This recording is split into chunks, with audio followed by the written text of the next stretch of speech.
Ha?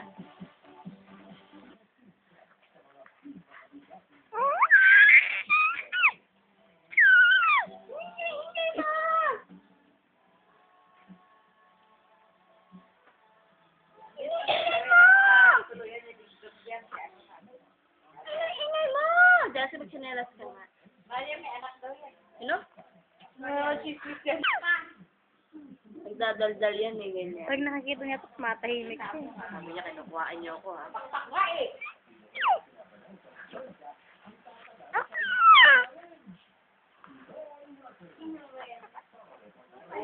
Oh.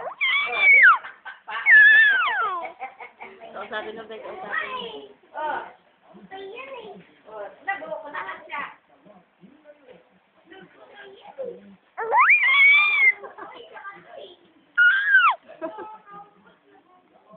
Ano ba yan nagsasalita?